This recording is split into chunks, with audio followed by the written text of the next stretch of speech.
Hola, soy Raúl Jeremías Soriano Gómez y te invito a escuchar esta explicación. Éxodo capítulo 37.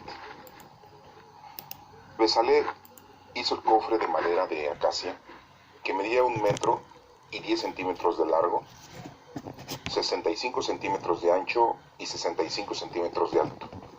Lo recubrió de oro puro por dentro y por fuera y le puso un ribete de oro alrededor. También le hizo 4 argollas de oro para sus 4 patas, 2 para un lado y 2 para el otro. Hizo además unos travesaños de madera de acacia, los recubrió de oro y luego los pasó a través de las argollas que estaban a los costados del cofre para poder transportarlo. Hizo también una tapa de oro puro que medía 1 metro 10 centímetros de largo por 65 centímetros de ancho, con 2 seres alados de oro labrado a martillo en los 2 extremos de la tapa. La tapa y los seres alados formaban una sola pieza, uno de ellos salía de un extremo de la tapa y el otro salía del otro extremo. Así que quedaban uno frente al otro, pero con la cara hacia la tapa y con sus alas extendidas por encima de la tapa, cubriéndola con ellas. Bezalel hizo también una mesa de madera de acacia que medía 30 centímetros de largo, 45 centímetros de ancho y 65 centímetros de alto. La recubrió de oro puro y le puso un ribete de oro alrededor. La hizo con un entrepaño de 7 centímetros de ancho y al entrepaño le puso un ribete de oro.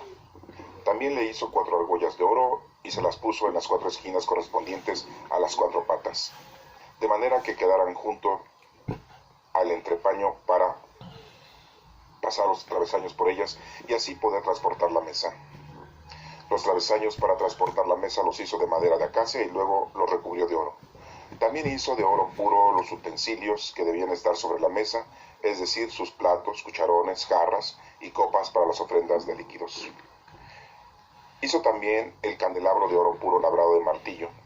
Su base, tronco, copas, cálices y pétalos formaban una sola pieza. De los costados le salían 6 brazos, 3 de un lado y 3 del otro. Cada uno de los 6 brazos que salían del tronco tenía 3 copas en forma de almendro con un cáliz y sus pétalos, y el tronco mismo tenía 4 copas también en forma de almendro con su cáliz y sus pétalos. Cada uno de los 3 pares de brazos que salían del candelabro tenían un cáliz en su parte inferior. Los cálices y los brazos formaban una sola pieza con el candelabro, el cual era de oro puro labrado a martillo. También hizo de oro puro sus 7 lámparas, sus tenazas y sus platillos. Para hacer el candelabro y sus utensilios se usaron 33 kilos de oro puro. Hizo el altar de incienso con madera de acacia, era cuadrado de 45 centímetros de largo por 45 centímetros de ancho y de 90 centímetros de altura. Los cuernos del altar formaban una sola pieza con el altar mismo. Después recubrió de oro puro su parte superior, sus 4 lados y sus cuernos, y le puso un ribete de oro alrededor. También le puso unas argollas de oro debajo del ribete, 2 para las esquinas de un lado y 2 para las esquinas del otro, para pasar por ellas los travesaños y así poder transportar el altar. Los travesaños los hizo de madera de acacia y luego los recubrió de oro.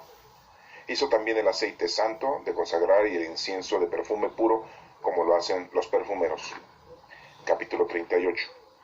Con madera de acacia hizo el altar de los holocaustos, era cuadrado de 2 metros y 25 centímetros por cada lado y 1 metro 25 centímetros de alto.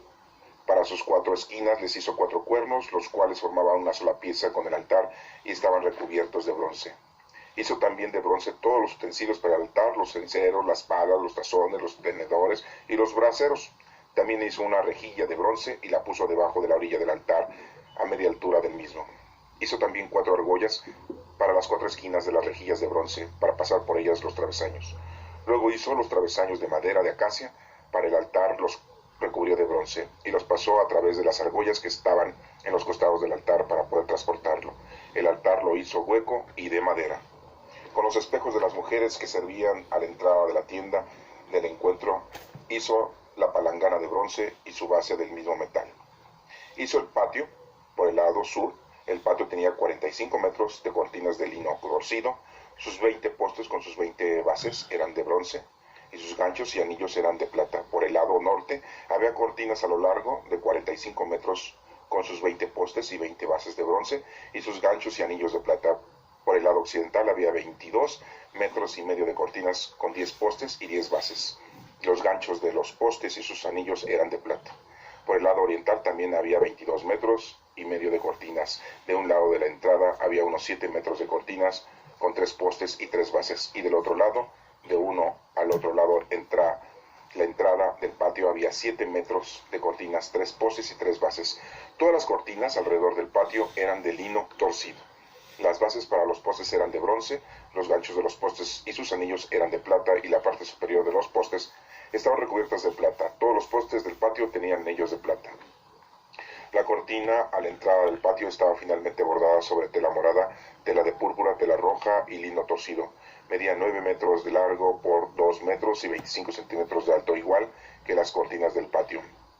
Tenía 4 postes con sus 4 bases de bronce, sus ganchos, sus anillos eran de plata, y la parte superior de los postes estaban recubiertas de plata. Todas las estacas del santuario del patio que lo rodeaban eran de bronce. Por órdenes de Moisés y bajo la dirección de Itamar, hijo del sacerdote de Aarón, los levitas llevaron la cuenta de los metales usados en la construcción del santuario del pacto. Bezalel, el hijo de Uri y nieto de Ur, de la tribu de Judá, hizo todo lo que el Señor había ordenado a Moisés que se hiciera. Lo ayudó a Oholiab, hijo de Ahisamac, de la tribu de Dan, que era herrero, tejedor y bordador de tela morada, tela de púrpura, tela roja y lino fino. Todo el oro que se usó para hacer lo necesario para el santuario fue oro ofrendado al Señor y dio un total de 965 kilos con 30 gramos, según el peso oficial del santuario. La plata recogida en el censo de la comunidad llegó a 3.319 kilos con 525 gramos, según el peso oficial del santuario. Todos los empadronados mayores de 20 años fueron 603.550 personas, y cada uno de ellos dio 5 gramos y medio de plata, según el peso oficial del santuario. Había también 3.300 kilos de plata para fundir las bases para el santuario y las bases para el velo. Toda esa plata se usó en 100 bases, o sea, 33 kilos de plata en cada base. Con la plata se recogió toda la comunidad. Hizo los ganchos de los postes, las cubiertas de su parte superior y sus anillos. El bronce ofrendado al Señor llegó a 2.336 kilos con 400 gramos, y con ese bronce se hicieron las bases para la puerta de la tienda del encuentro, el altar del bronce y su rejilla de bronce y todos los utensilios del altar, así como las bases y las estacas para el patio que rodeaba al santuario y las bases para la puerta del patio. Éxodo capítulo 39. La ropa tejida para el servicio en el santuario se hizo de tela morada, tela de púrpura y tela roja. También se hizo así la ropa especial para Aarón, tal como el Señor se lo había ordenado a Moisés. Para hacer el efod se usó oro, tela morada, tela de púrpura, tela roja y lino torcido. Se forjaron a martillo unas placas de oro, las cuales se cortaron en hilos para entretejerlos a manera de bordado en la tela morada, en la tela púrpura, en la tela roja y en el lino. Se le pusieron al efod 2 tirantes unidos a sus 2 extremos. El cinturón que iba sobre efod para sujetarlo estaba hecho de la misma manera, de oro, tela morada, tela púrpura, tela roja y lino torcido, tal como el Señor se lo había ordenado a Moisés. Las piedras de cornalina se colocaron sobre las monturas de oro con los nombres de los hijos de Israel grabados en ellas como un sello. Luego Bezalel le puso sobre los tirantes de efod para recordar a los hijos de Israel, tal como el Señor se lo había ordenado a Moisés. El pectoral estaba hecho también con un fino bordado como el de efod de oro, tela morada, tela de púrpura, tela roja y lino torcido. Era doble y cuadrado, y de 22 centímetros por cada lado. Estaba cubierto con 4 hileras de piedras preciosas. La primera hilera tenía un rubí, un crisólito y una esmeralda. La segunda, un granate, un zafiro y un jade. La tercera, un jacinto, una ágata y una amatista. Y la cuarta, un topacio, una cornalina y un jaspe. Las piedras estaban montadas en sus monturas de oro, y eran 12 por las 12 nombres de los hijos de Israel. Cada una de ellas tenía grabado en forma de sello el nombre de una de las 12 tribus. Sobre el pectoral hicieron unas caderas de oro puro, torcidas como cordones. También hicieron 2 monturas de oro y 2 argollas de oro que pusieron las argollas de oro en los 2 extremos superiores del pectoral y las cadenas de oro sobre las 2 argollas. Las puntas de las 2 cadenas las pusieron sobre las 2 monturas y las aseguraron sobre los tirantes de efod por su parte delantera. Hicieron también otras 2 argollas de oro y las pusieron de los 2 extremos inferiores del pectoral sobre la orilla inferior que quedaba junto al efod. Hicieron 2 argollas más de oro y las pusieron en la parte delantera de los tirantes de efod, pero por debajo junto a las costuras y un poco arriba del cinturón de efod. Luego unieron las argollas del pectoral de las argollas del efod con un cordón morado para que el pectoral quedara arriba del cinturón del efod y no se separara del mismo, tal como el Señor se lo había ordenado a Moisés. Toda la capa de efod se hizo de un tejido de tela morada. La orilla de la abertura del centro tenía un dobladillo como el de los chalecos de cuero para que no se rompiera. Adornaron el borde de la capa con granadas de tela morada, tela de púrpura, tela roja y lino torcido. Hicieron también campanitas de oro puro y las dominaron con las granadas poniéndoles entre ellas alrededor de todo el borde de la capa para oficiar una campanilla y una granada, otra campanilla y otra granada, tal como el Señor se lo había ordenado a Moisés.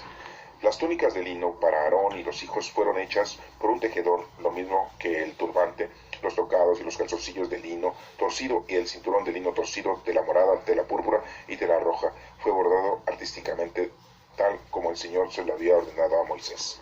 También hicieron la placa de oro puro que lo consagraba como sacerdote y en ella grabaron a manera de sello consagrado al Señor. Luego le pusieron un cordón morado para colocar la placa sobre el turbante con la parte superior tal como el Señor se lo había ordenado a Moisés. La construcción del santuario, la tienda del encuentro con Dios, llegó a su fin. Los israelitas hicieron todo exactamente como el Señor se lo había ordenado a Moisés. Y le hicieron entrega a Moisés del santuario, la tienda del encuentro y de todos sus utensilios, sus ganchos, tablas, travesaños, postes y bases, la cubierta, pieles de carnero teñidas de rojo, la cubierta de pieles finas, el velo para cubrir el cofre del pacto y sus travesaños, la tapa, la mesa y todos sus utensilios, el pan que se consagra al Señor, el candelabro de oro puro y sus lámparas, o sea, las lámparas que debían tenerse ordenadas y todos los utensilios, el aceite para alumbrado, el altar de oro, el aceite de consagrar, el incienso aromático, la cortina para la entrada de la tienda del encuentro, el altar de bronce con su rejilla de bronce, sus travesaños y todos sus utensilios, la palangana y su base, las cortinas del patio, los postes y sus bases, las cortinas para la entrada del patio, las cuerdas, las estacas del patio, todos los utensilios para el servicio del santuario, la tienda del encuentro, la ropa tejida para oficiar el santuario, la ropa especial del sacerdote Aarón y la ropa sacerdotal de sus hijos. Los israelitas hicieron todo tal como el Señor se lo había ordenado a Moisés, y cuando Moisés vio que ellos lo habían hecho así, les dio su bendición. Éxodo capítulo 40. El Señor se dirigió a Moisés y le dijo: el día primero del mes primero debes instalar el santuario, la tienda del encuentro con Dios. Pon allí dentro del cofre del pacto y cúbrelo con el velo, pero también dentro de la mesa y el candelabro. Arregla bien la mesa y coloca el candelabro, sus lámparas. Pon el altar de oro para el incienso delante del cofre del pacto y cuelga la cortina de la entrada del santuario. Pon luego el altar a los holocaustos a la entrada del santuario, la tienda del encuentro. Pon después la palangana entre la tienda del encuentro y el altar y llénala de agua. Instala entonces en el patio alrededor y cuelga la cortina de la entrada del patio. Toma después el aceite de consagrar y derrámalo sobre el santuario y todo lo que está en él. Así lo consagrarás con todos sus utensilios y será un lugar santo. Derrama también el aceite de consagrar sobre el altar de los holocaustos y sobre todos los utensilios. Así lo consagrarás y será un altar al Santísimo.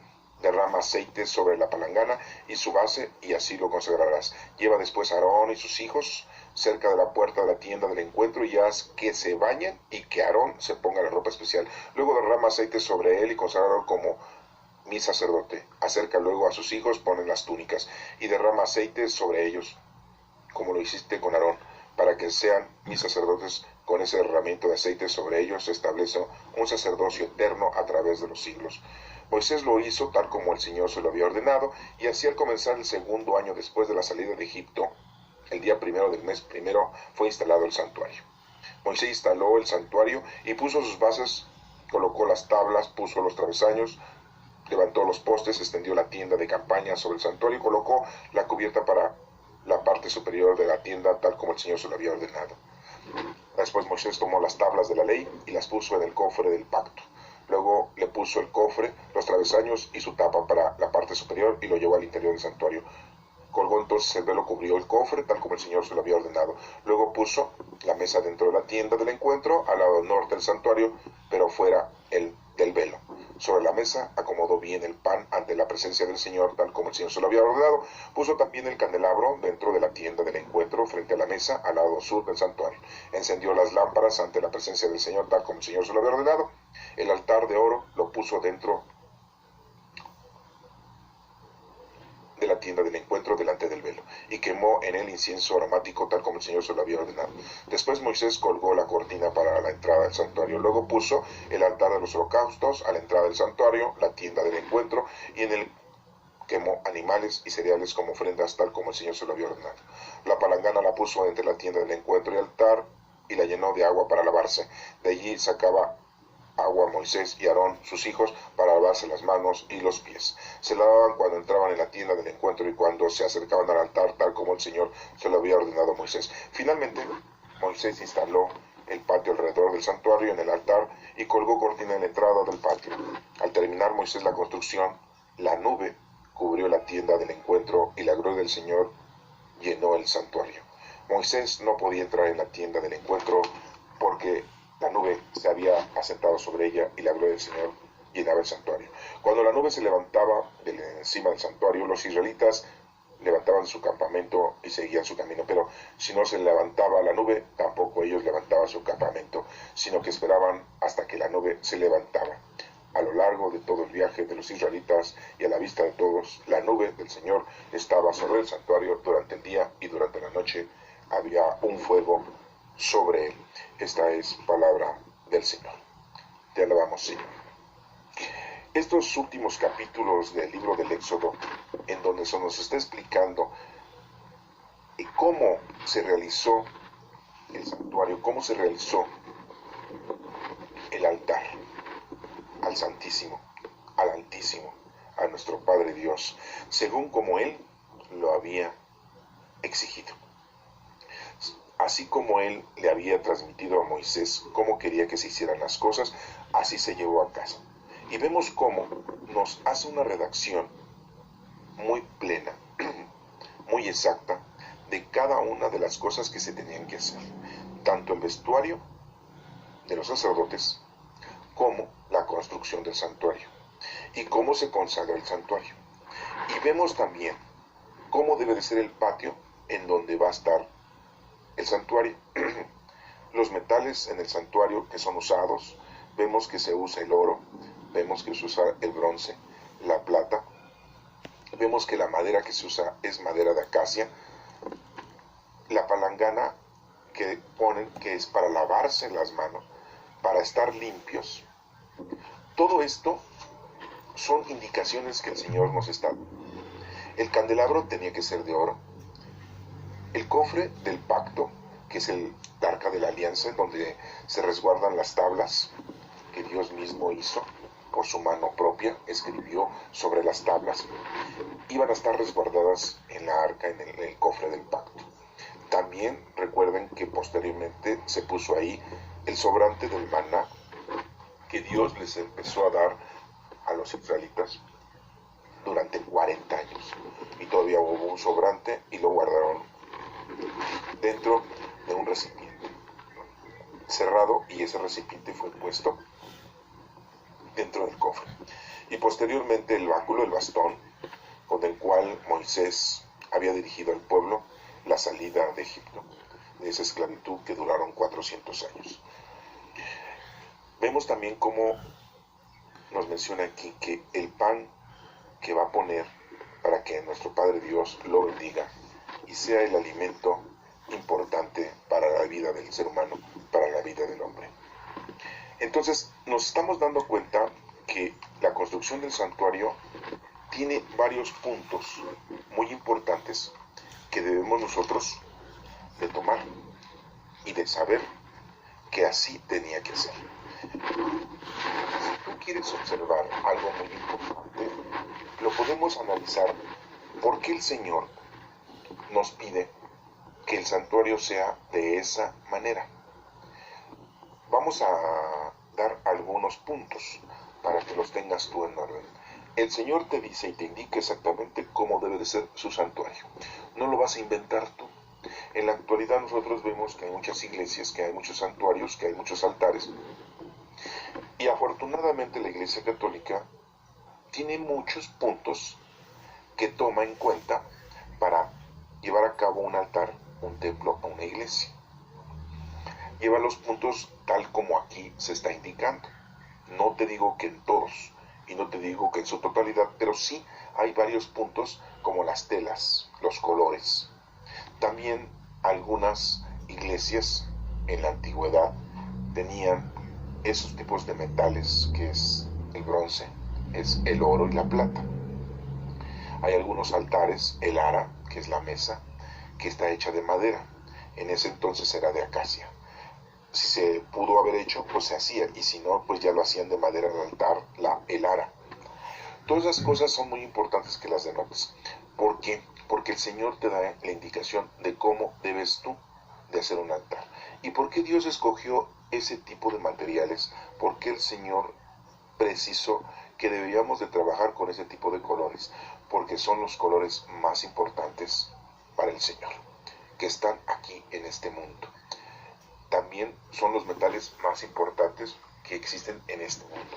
Y si tú le preguntas a un físico, pues en la actualidad te va a decir que esos metales pues tienen muchas propiedades. Son los mejores metales que hay en el planeta Tierra, ¿no? Entonces vemos cómo el Señor quiere que tú, cuando hagas un santuario, un altar, le ofrezcas al Señor lo mejor de esta tierra, ya que al final de cabo nuestro Padre Dios fue el creador de todo lo que existe en este planeta. Y es por eso que les da esa indicación de usar las cosas más valiosas, las cosas más importantes en este planeta, y que son ofrecidas para la adoración de nuestro Padre Dios. No vas a adorar el altar, no vas a adorar el santuario. El altar y el santuario es precisamente para que estén ahí el cofre del pacto. Y el cofre del pacto está hecho de una manera muy importante, con unas dimensiones muy importantes, que son las mediciones que el Señor exige que debe de tener, porque trascienden esas mediciones. Recordemos que aquí estamos viendo los números muy cabalísticos, como dicen por ahí vulgarmente, que son muy importantes. El número 7, o seguido de 7 de ceros, que significa plenitud y madurez. El número 3, que significa poder.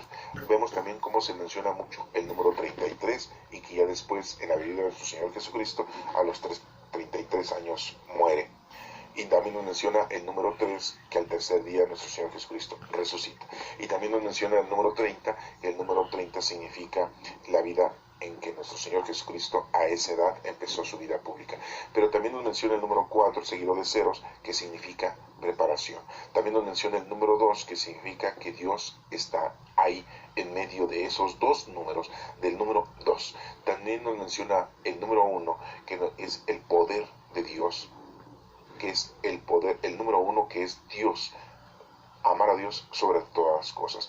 Y también nos menciona el número 5, que es el trabajo del hombre, y vemos aquí como el pan que es ofrecido en el altar, pues es el trabajo del hombre que se le ofrece al Señor para que pueda llevar su bendición. Y se mencionan la mayoría de los números que conllevan un significado muy importante. Quiero hacerles ver a ustedes que la ropa de los sacerdotes era muy importante, y que debían de estar limpios, que deberían de estar bañados, que deberían de lavarse, porque así como le dijo Dios a Moisés, quítate las sandalias porque el lugar donde estás pisando es santo, pues era muy importante que nos diéramos cuenta que la limpieza empieza, sí, de nuestro exterior, pero también debe ser una limpieza interior en nuestras vidas. Y aquí nos menciona que la construcción del santuario ha sido tal como el Señor lo ha pedido, y el Señor consagra ese santuario. Al final nos menciona muy claramente que la nube se posa sobre la tienda del encuentro con el Señor, y vemos cómo el Señor, hagan de cuenta que llegó a ser como un examen. Hagan de cuenta que llegó a que todos se dieran cuenta que el Señor estaba presente, que el Señor estaba examinando, que el Señor estaba haciendo como una revisión minuciosa de que todo hubiese hecho tal como él había dado la indicación. Esto es muy importante para que nos demos cuenta que el Señor nos da las indicaciones y las tenemos que cumplir al pie de la letra, si decimos vulgarmente. Debemos de llevarlas a cabo exactamente como nos está diciendo. ¿Por qué razón? No porque Él sea muy ventajoso, o sea, y podamos decir, es que Él quiere todo que se haga a su manera y no nos da la libertad de nosotros escoger.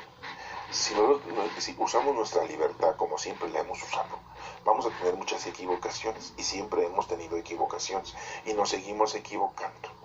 Pero si hacemos las cosas conforme a Dios nos está pidiendo, las cosas salen bien, salen perfectas y nos va bien y hacemos las cosas correctamente.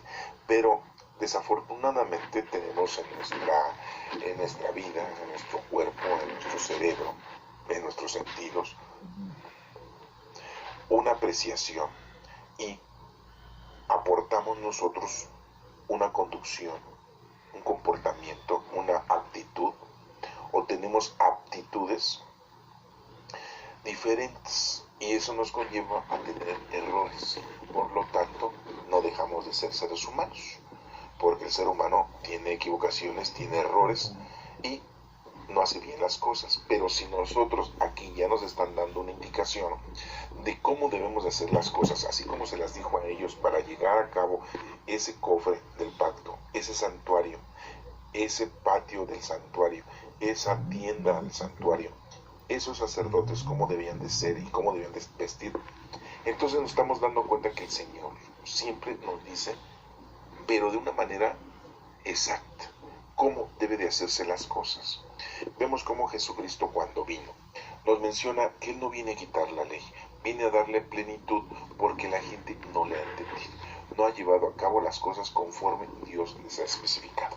En este momento, pues aquí vemos cómo podíamos calificar que el Señor dio la bendición a ese santuario, le pone un 10 de calificación a ese santuario y las llena de bendiciones a todos los israelitas, a todos los que estaban ahí, porque ese era su labor, ese era su trabajo. Entonces esto nos da un mensaje de que si tú cumples conforme a lo que Dios te está pidiendo, pues te vas a llenar de bendiciones. Vemos aquí que es algo difícil. Vemos cómo la tribu de Judá, acuérdense que hay 12 tribus descendientes de Jacob, sí, vemos que tuvo hijos con Rebeca, 2, Raquel tuvo 6, y tuvo con Bila, y con esta Silpa, forman 12, no contando a Dina, estamos hablando de los varones. De las 12 tribus, vemos cómo los levitas se dedican a lo del santuario, se dedican a la protección, a la evangelización, a la religiosidad. Y vemos cómo Moisés es descendiente de los levitas, al igual que su hermano Aarón, y que son descendientes de la tribu de Leví. Bueno, pero también de la tribu de Dan, vemos cómo ejercen aquí un trabajo muy exhaustivo. También vemos cómo de la tribu de Judá también tienen una colaboración para realizar el santuario, para llevar a cabo aquí la exigencia que Dios les da al pueblo israelita para llevar a cabo ese santuario, en donde, como les mencioné y ya se ha leído, en ese cofre del pacto se va a encontrar las tablas de la ley que representan a nuestro Padre Dios. No es que esté Dios, para que no lo vayamos a confundir, representan la ley de Dios. Dios está ahí cuando la nube se pone sobre la tienda. Ahí lo estamos viendo en el versículo número 34 del capítulo 40. Vemos cómo ahí se pone la nube, ¿sí? Y que también, aparte de las tablas, después se coloca ahí el recipiente que tiene el maná que sobró, para que tuvieran conocimiento las demás descendencias de que Dios les había dado de comer durante 40 años a los israelitas ese maná, para que subsistieran y tuvieran una prueba fehaciente de que ese maná había existido. Porque muchos iban a pasar los años y iban a decir, ¡ay, a poco Dios les dio de comer! ¿Sí? Ya después veremos Y si ustedes gustan leer en el libro de Números, en donde menciona que el Señor les da codornices para que coman. Y esas codornices llegan a todo alrededor del campamento. Y hagan de cuenta que llega a un diámetro de 1 kilómetro. Y que llega a la altura de las codornices como de 1 metro de alto. Agarraban las codornices, no había necesidad de irlas a cazar, nada más las agarraban, las ponían, las secaban para podérselas comer y comían los israelitas, y Dios les da un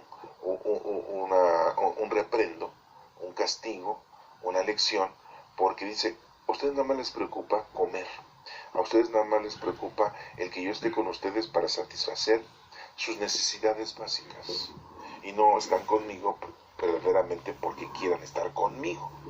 Y entonces ahí vemos en el libro de Números, después les puedo dar el capítulo y el versículo, pero lo pueden encontrar ustedes, es muy fácil, y se dan uno cuenta de que el Señor les hace una lección, y muchos de ellos mueren.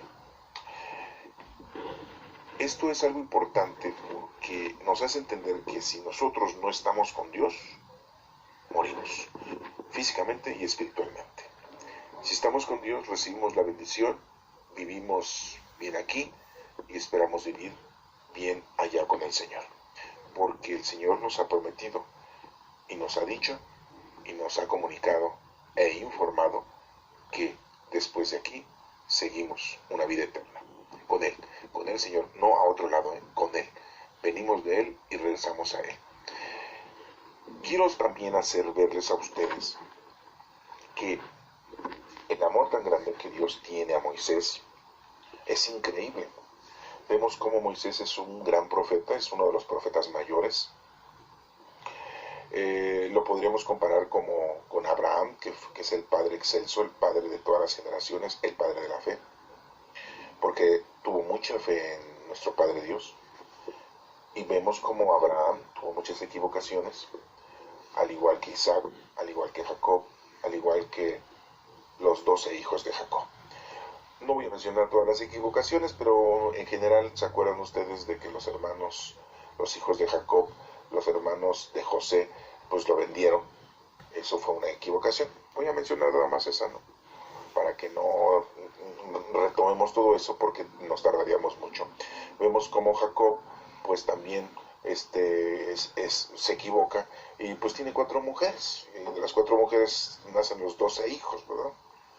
Entonces pues qué fácil, ¿no? Qué sencillo y qué a todo dar tener 4 mujeres, ¿no? Lea, y después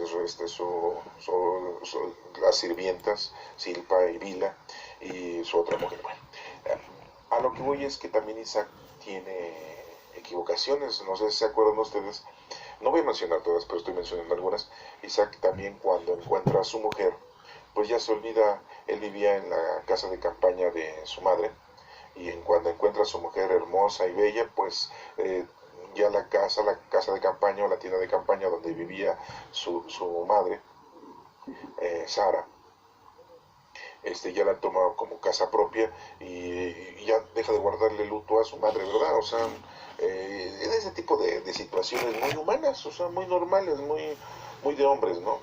Y vemos como entonces también Abraham tiene esas situaciones de equivocación, porque pues toma a la sirvienta de su esposa Sara, que es Agar, y tiene relaciones y tienen un hijo que se llama Ismael, que ahora en la actualidad pues es el padre de todos los árabes, y que son medios hermanos de los judíos, ya que Isaac pues ya después fue el hijo de Sara, pero pues no le tuvo tranquilidad y paciencia a los designios de Dios, y él quiso resolver la situación al decir: pues ya estoy muy viejo y Dios me dijo que yo voy a tener una descendencia muy grande, y pues no la tengo. Pues mi esposa Sara ya me dio a su sirvienta para que por medio de su sirvienta tenga yo esa descendencia, y pues la voy a tener.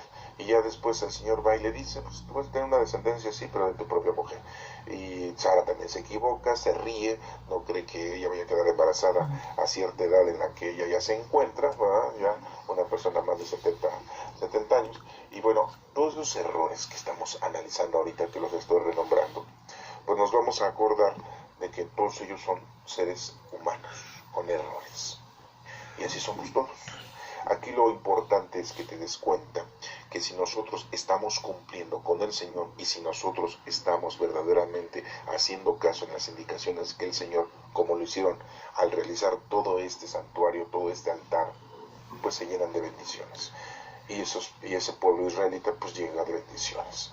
Al igual así nosotros en la actualidad, si nosotros cumplimos plenamente, estrictamente todo lo que el Señor nos está diciendo, pues vamos a llenarnos de bendiciones y siempre nos va a ir bien. Vamos a tener casa, vestido y sustento si es lo que te preocupa, vas a tener tu satisfacción en tus 5 sentidos si es lo que te preocupa, vas a llegar a viejo si eso es lo que te preocupa, ¿sí? Y pues de todas maneras vas a tener todo si estás cumpliendo con el Señor, o sea, no hay ningún problema. Pero si tú no cumples con el Señor, pues aquí muy claramente dice que llega la muerte. Y no solamente la muerte física y corporal, sino también la muerte espiritual. Bueno, entonces vemos cómo aquí el personaje principal pues es Moisés.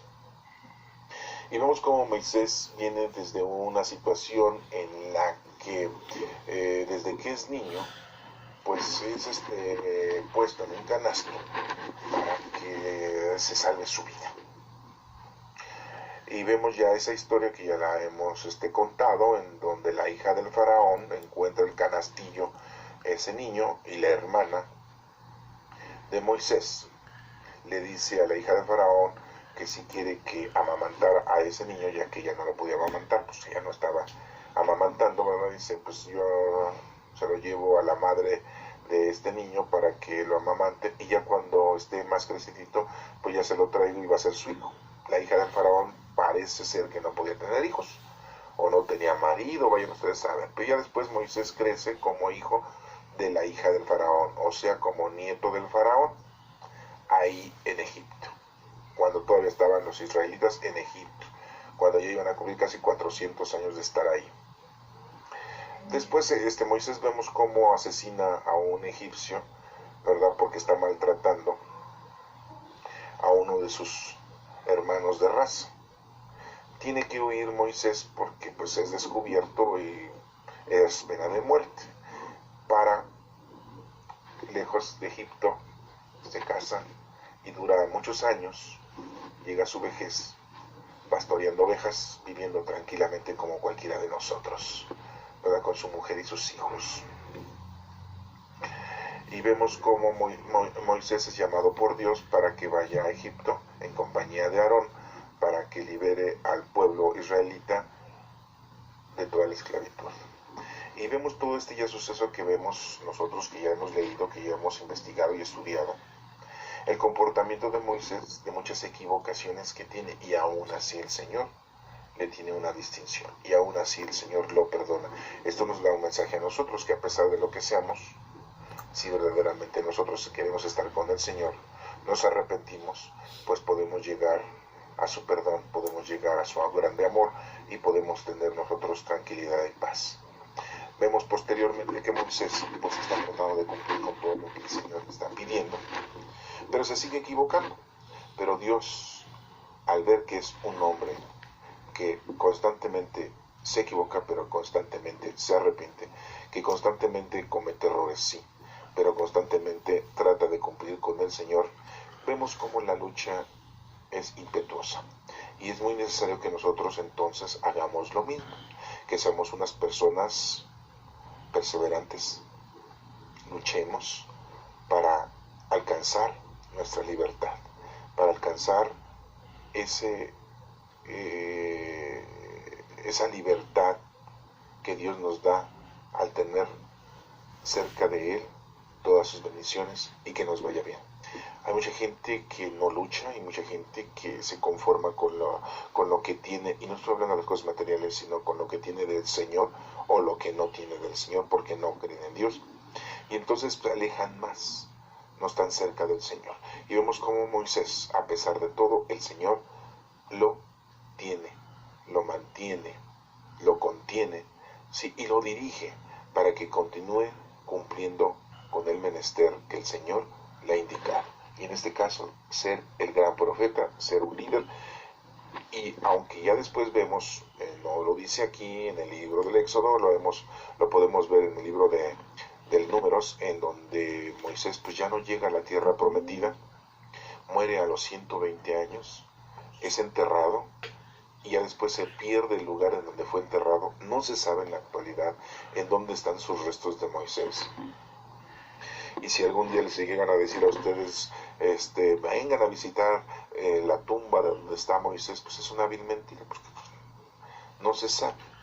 No se sabe en dónde fue enterrado Moisés. Posiblemente saben que por ahí, ¿no?, dan algunos datos, pero no se sabe exactamente en dónde fue enterrado. Dura 120 años de vida, se llena de bendiciones, y vemos cómo después en la transfiguración, en la época de nuestro Señor Jesucristo, ¿se acuerdan de ustedes? Que estaban Pedro, Santiago y Juan, y que estaban acompañando a nuestro Señor Jesucristo, nada más ellos tres lo acompañaron en esa ocasión, y nuestro Señor Jesucristo se transfigura, y a cada uno de sus lados aparece Elías y Moisés. Moisés como el representante de la ley, y Elías como el cumplidor de esa ley. Entonces vemos cómo Moisés es bendecido, es perdonado, es ensalzado. Moisés es un gran profeta, a pesar de tantas equivocaciones. Y hemos aprendido en estas lecturas las equivocaciones de Moisés, que no debemos de hacerlas, pero también los aciertos de Moisés, que es lo que así debemos nosotros de siempre hacer. El Señor está siempre con nosotros, el Señor va a estar siempre con nosotros, y nos llena de bendiciones siempre y cuando nosotros estemos con Él y cumpliendo con sus exigencias, con sus mandatos. Acuérdense que la ley fue hecha para que nosotros construyamos lo que el Señor nos ha preparado. Cada uno de nosotros tenemos un trabajo y lo debemos de realizar, cada uno de nosotros debemos de cumplir con ese trabajo. Y no solamente es un trabajo de llegar aquí en esta vida, de nacer, de crecer, de reproducirnos y de morir. Y muchos de ustedes dirán, bueno, pues yo he sido una persona notable, quizá entre comillas buena, porque he estudiado, trabajo, tengo una familia, me he conducido de una manera honrosa, no robo, no mato, no digo, levanto falsos testimonios, ni tampoco digo mentiras, ni ando buscando el mal al prójimo, y siempre he visto por el bien de mi familia. Podríamos decir nosotros que pues es una persona bien, pero aquí lo importante no es solamente eso. Lo importante es que eso que acabo de mencionar lo hagas, sí, pero también que cumplas con el don o los dones que el Señor te ha dado para el bien de los demás. Y esa es la exigencia. Acuérdense que aquí como el Señor les dio santo y seña, decimos en un dicho, ¿no? Santo y seña de cómo hacer el santuario, de cómo hacer el altar. Santo y seña de cómo debes de estar vestido, de cómo debes de coser punto por punto y qué es lo que le debes de poner como adorno cada cosa.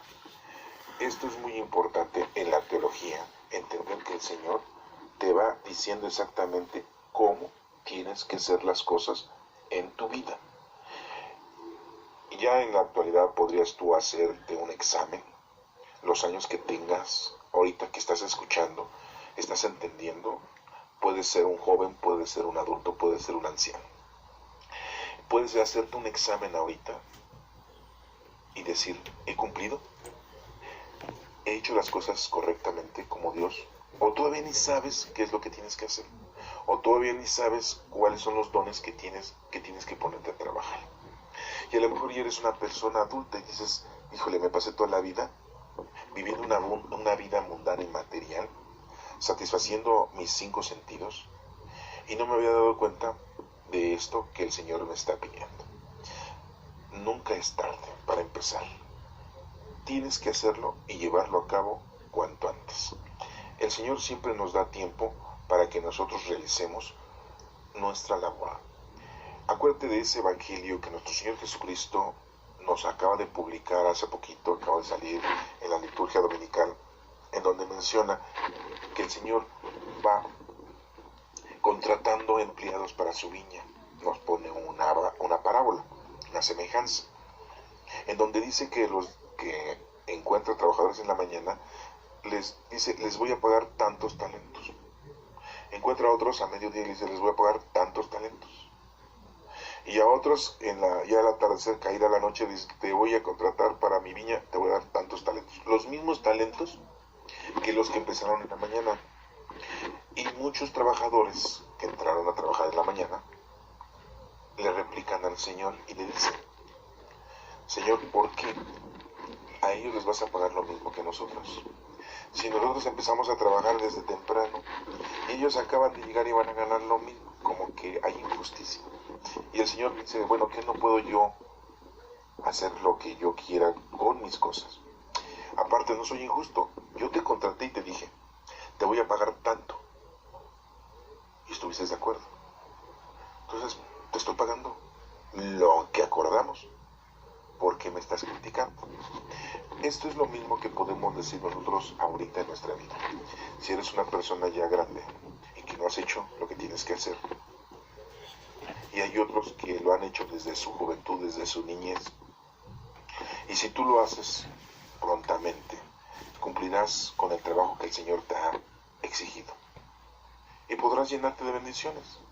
Y aquella persona que empezó desde su niñez, desde su juventud, y lo sigue haciendo ahorita, y lo seguirá haciendo hasta que esté anciano, pues también está cumpliendo con su trabajo, y todos van a recibir la misma paga. Por lo tanto, si tú eres contratado ya desde ahorita, desde tu niñez, desde tu juventud, bendiciones y afortunado eres. Pero si ya estás grande y el Señor te está contratando para que cumplas con tu trabajo y te llenes de bendiciones, pues qué suerte tienes y qué afortunado eres. Tienes la oportunidad de trabajar. A lo mejor tienes la oportunidad de trabajar 1 año, 2 años, 5 años. A lo mejor tienes 90 años y dices, ¿a poco? Sí. O a lo mejor con que trabajes un mes, una semana, a lo mejor un día. O a lo mejor como uno de los ladrones que estaban crucificados al lado de nuestro Señor Jesucristo, que le dijo a nuestro Señor, hoy estarás conmigo en el paraíso. Lo único que hizo fue, la labor única que hizo ese ladrón que estaba a un lado de nuestro Señor Jesucristo, ¿cuál fue? Reconocerlo como Hijo de Dios. Y le dijo, Señor, acuérdate de mí cuando estés en tu reino. Era lo único que tenía que hacer. Y lo hizo en el último segundo de vida. Y el Señor le dijo, hoy estarás conmigo en el paraíso. Si eso es lo que te toca hacer, hazlo. Y si te toca trabajar durante los últimos 90 años de tu vida, qué bueno, podrás estar bien con el Señor siempre, con muchas bendiciones. Espero que estos libros que hemos leído, estos capítulos que hemos leído, los que hemos estado siguiendo, todas las lecturas, todo el Génesis, todo el Éxodo, te puedan ayudar a entender que hay un mensaje importante.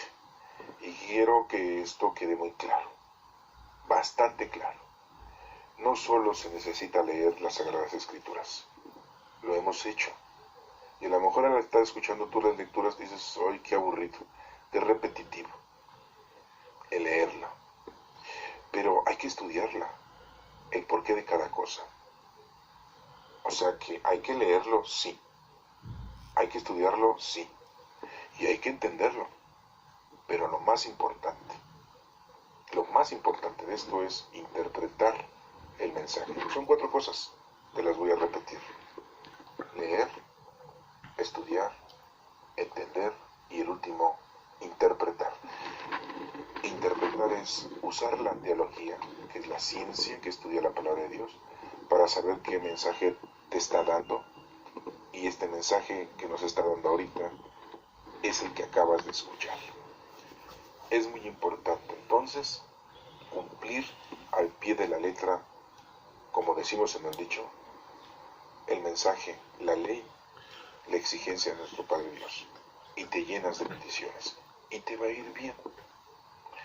Si tú tienes problemas en tu vida es porque estás ausente del Señor. Si tú tienes enfermedades en tu vida es que estás en ausencia de Dios. Hay gente que está enferma pero vive feliz porque esas enfermedades que tiene, que son naturales, por la genética, por la herencia, por tu vejez, por tu deterioro, que no las has buscado tú, sino han llegado a tu vida. Y hay gente que en esas enfermedades que vive la vida tranquila y feliz, porque no le importa tener esos sufrimientos, porque, como dicen vulgarmente, se los ofrecen a Dios. Más bien, lo viven conforme a la ley de Dios y se llenan de Dios. Y no les importa tener eso, porque comparable con lo que le pasó a nuestro Señor Jesucristo, es incomparable. Y si tú tienes situaciones de necesidades, es porque estás ausente del Señor. Y posiblemente necesitas tener esas necesidades para acercarte al Señor. Por lo tanto, si estás con el Señor, todo es más fácil. Hay felicidad íntegra en tu vida. Bendiciones. Si tú estás en ausencia del Señor, vives una vida mundana y terrenal. En ausencia del Señor tendrás muchos pesares y no lograrás las bendiciones del Señor. Hay gente que dice, ¿cómo es posible que a esa gente le vaya bien? Consiguen dinero manchando sus manos de sangre, quitándoles al prójimo ese dinero. ¿Cómo es posible que a esa gente le vaya muy bien, aparentemente? Pero en su interior esa gente sufre. Esa gente está desquiciada mentalmente. Esa gente está enferma. Esa gente no tiene las bendiciones del Señor.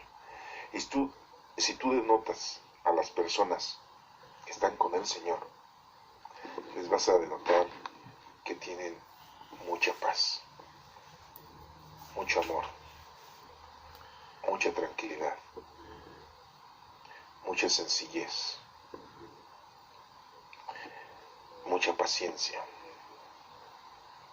y que viven de una manera quizá muy humilde, muy sencilla. Viven la vida de una manera muy austera y nunca les pasa nada. En cambio, aquellos que tienen todo lo contrario, todo les pasa. Y ya les pasó esto, pero como tienen dinero, ya lo recobraron. Que tienen una enfermedad, pero como tienen dinero, ya pagaron grandes hospitales y grandes médicos. Pero como tienen dinero, logran tener grandes paseos, aunque no saben ni disfrutarlos. Y les pasan calamidades en esos paseos. Se cae el avión, tienen un accidente, son asaltados, están en un lugar y no saben en dónde están.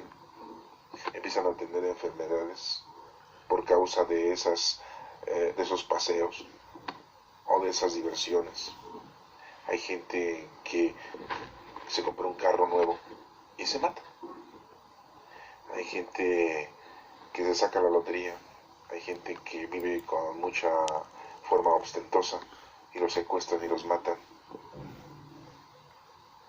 Hay gente que tiene mucho poder y reprime al prójimo en sus empresas, en el gobierno, y después los anda persiguiendo la ley porque se robaron el dinero del erario público y no viven tranquilos. Y después se llenan de una enfermedad por el miedo que tienen, les dan diabetes, les da cáncer y se mueren y ya no disfrutan. Y muchos de ellos hasta presumen, prefiero vivir en la riqueza 1, 2, 3, 4, 5 años, los que se puedan, a vivir muchos años y no tener opulencia. Así dicen, así lo presumen, así hay gente. Bueno, pues después de este mensaje que el Señor nos ha brindado de estos capítulos del Éxodo, espero que puedas entender tú cuál es tu labor que tienes delante de Dios. Y espero que cumplamos con el Señor y tengamos mucho cuidado de no ausentarnos del Señor. Que Dios te bendiga.